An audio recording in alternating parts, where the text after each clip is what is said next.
Assalaamu calaykum. Finanka ugu badan ee wajiga ka soo baxa waxa loo yaqaanaa afka qalaad acne. Afka Soomaaligana waxa lagu yiraahdaa findoob. Waana nabra yaryar oo ka soo baxa sanka kaliya ama wajiga oo idil.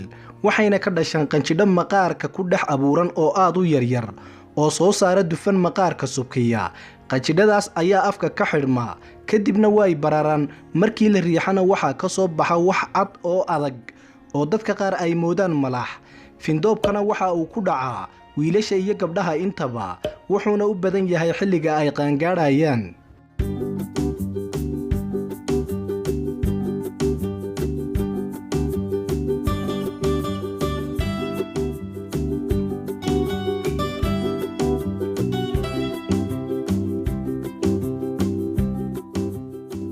ugu horeyn daawadayaal waxa isweydiin mudan meeqa nooc ayuu kala baxaa findoobku. haddaynu taa ka jawaabno, marka ugu horeysa ee finku soo bixi raba waxa la dareema meel jidhka aan la sinayn oo weliba kacsan. waana astaanta ugu horeysa oo la dareemo inta finka uusan soo bixin, waxaana afka qalaad lagu yidhaahdaa kamadho. waxayna arintaasu dhacdaa markii dulduleelada wejiga ee aadka u yaryar ay bilaabaan inay xidhmaan. waxaana jira waxyaabo badan oo xidhi kara, kuwaasoo aynu kaga hadli doono qaybaha dambe ee muuqaalkeenna. waxaana loo yaqaanaa kamadhajanig. sidaa daraaddeed waxyaabaha la isku qurxiyo oo wejiga aad u isticmaali rabtid waa inay noqdaan non kamadhajanig, taasoo macnaheedu yahay dulduleelada wejiga ma xidhaayaan. sidaa daraaddeed shirkadaha qaarkood way ku soo qoraan waxyaabaha ay sameeyaan oo maqaarka loo adeegsado. arrintaana waxaa ku xigta in dadka qaar ay isku arkeen fin afka hore ka furan, waxaana loo arkaa sidii dhibco madmadow oo kale oo wejiga ku firiirsan. waxaana loo yaqaanaa black heads. markii aad loogu dhowaadana waa sida godod yaryar oo aad moodid in la dulduleeliyey. waxaa kaloo jira fin afka ka daboolan oo kuusma, waxaana ku jira wax cad oo jilicsan oo dadka qaar ay iska tuujin karaan. waxaana loo yaqaanaa white heads. taasina wax dhib ah badanaa ma reebto. markii la tuujiyo maalmo kadibna waa ay iska baabaadaa, caadi ayaana wejigu ku soo laabtaa. waxayna badanaa lagu arkaa sanka dhinacyadiisa iyo garhka. haddaba dhinaca kalena meelihii dufanku uu ku xidhmay ayaa caabuq yeesha, waxaana lagu fahmi karaa in xanuun la dareemo markii la taabto. haddii la tuujiyana waa uu ka sii daraa oo barar iyo xanuun ayuu keenaa. sidaa daraaddeed finanku si dhaqsaa ayay u faafaan, wayna guduudataa ama casaataa meesha la tuujiyey. waxayna reebtaa haar madow ama madow wejiga ku hadha.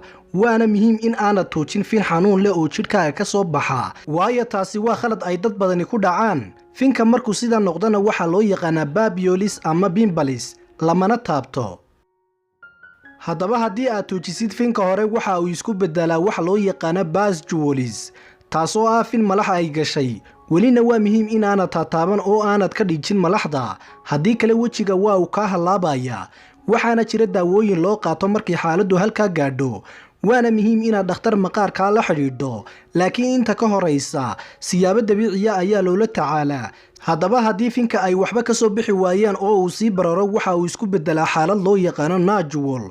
qofkana waxa uu wejigiisa yeelanayaa kuuskuus tiro badan, waana qasab inaad dhakhtar la xidhiidho markay arrintu sida noqoto. ugu dambayntii findoobka waxaa qofka la dhihi karaa wuxuu qabaa findoob markii ugu yaraan 20 fin ay ka soo baxaan, taasoo haddii si qalada loola tacaalo reebi karta haaro wejiga ku samaysma.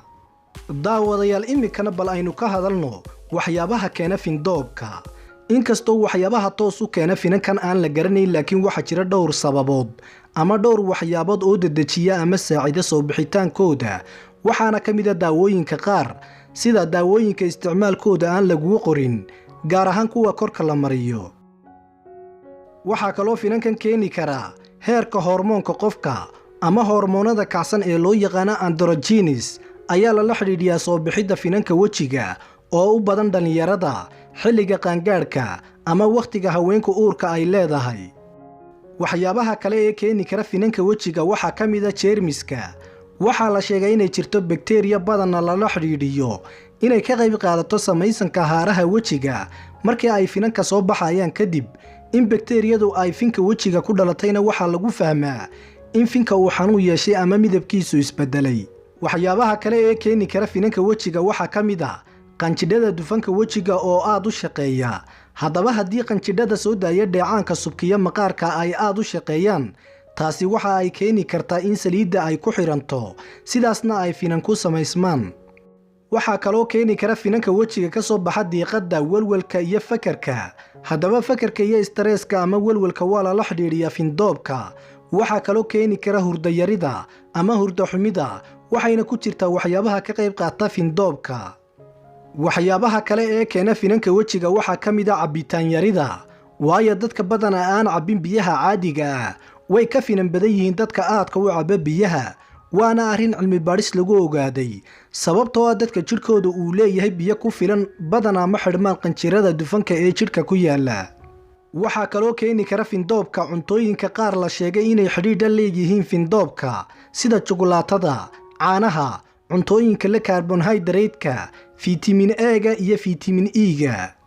waxyaabaha keena findoobka waxaa ugu dambeeya alerjiga iyo xasaasiyadda, waayo dadka qaarkiis wuxuu jidhkoodu falcelin ka sameeyaa cuntada qaarkood ay isticmaalaan, waxayna taasi keentaa finanka wejiga ka soo baxa.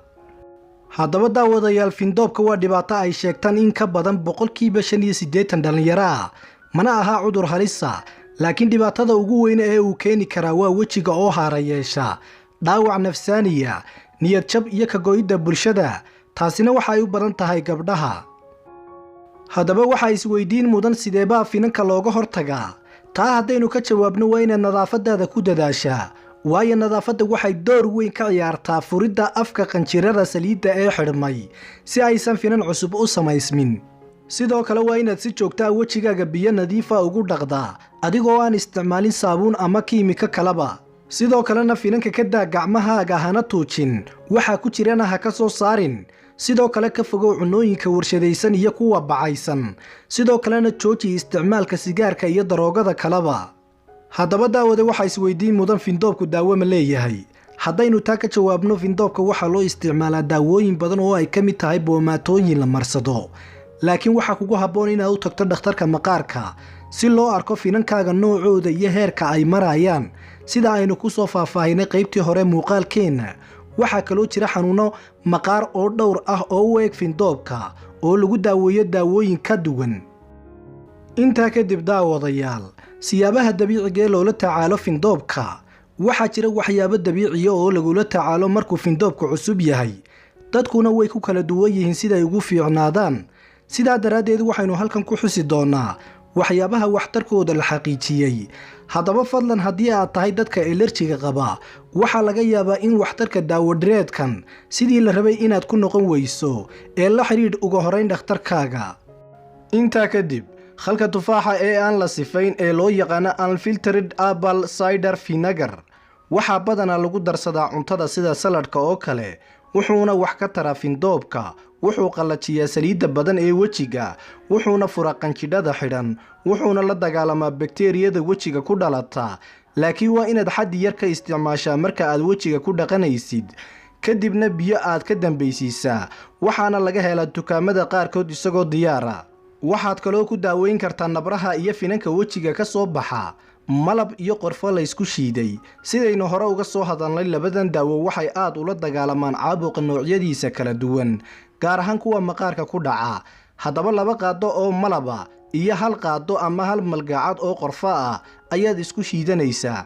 markay xanjo camal isku noqdaanna ayaad ku dhijinaysaa meelaha nabraha ay kaaga yaalaan muddo 10 daqiiqo ah, kadibna waad ka dhaqaysaa.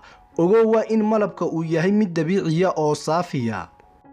midhaha geedka babayga ayaa isaguna ka mid a waxyaabaha finanka lagu daaweeyo. haddaba sidaynu hore uga soo hadalnay, geedka babayga waxaa ku jirta maado loo yaqaano babayin, taasoo ka hortag u ah caabuqa iyo samaysanka malaxda, gaar ahaan markuu aad u bislaan.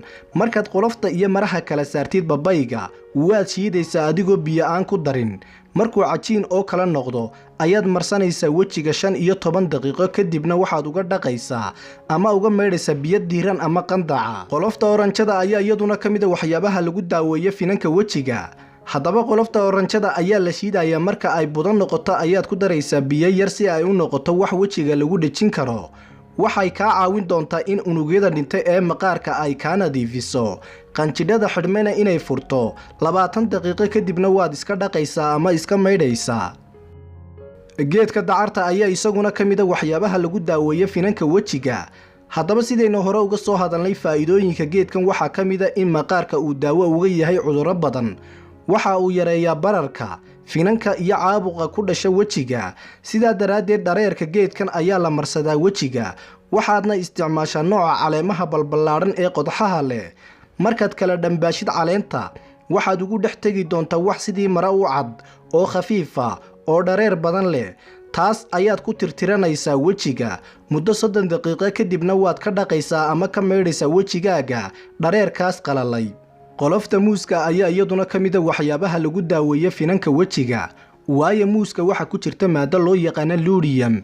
sidaynu hore uga soo hadalnay ama aynu kaga soo hadalnay muuqaalkii ku saabsanaa waxtarka muuska, waxa uu jidhka ka saaraa sunta, wuxuuna ka hortag fiican u yahay hurka iyo balbalka maqaarka ku dhasha. qolofta dhinacyadeeda ee gudaha ee jilicsan ayaad wejiga ku tirtiranaysaa, kadibna 30 daqiiqo kadib ayaad iska dhaqaysaa ama iska maydhaysaa. waxaa kaloo lagu daaweeyaa finanka wejiga ka soo baxa biyo kulul oo liin lagu daray. markii aad wejiga ku uumisid ama qiiqa uu kugu baxo waxay si degdega kuwaasi u furayaan qanjidhada xidhan ee dufanka leh. sidaa daraaddeed isku dabool muddo 10 daqiiqo ah biyo kulul oo liin lagu dhiijiyey. maalintiiba hal mar samee sidan muddo usbuuca.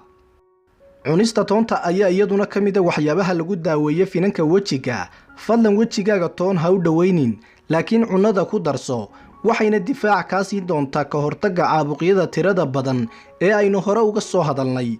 fadlan dib u booqo ama dib kanaalka uga baadh muuqaalkii ku saabsanaa waxtarka toonta. ugu dambayntii daawade talada lagu siinayo waxay tahay iska ilaali inaad marsatid kareem ama daawo uusan dhakhtar kuu qorin, waayo waxaa dhici karta in wejigaaga ay kaa fool xumayso ama ay kugu reebto haare aan kaa fiqi doonin ama dhaawac maqaarka inaad isgaadhsiiso. sidaa daraaddeed fadlan la xidhiidh dhakhtar haddii finanka wejigaagu ay ka sii darayaan ama ay isbeddelayaan.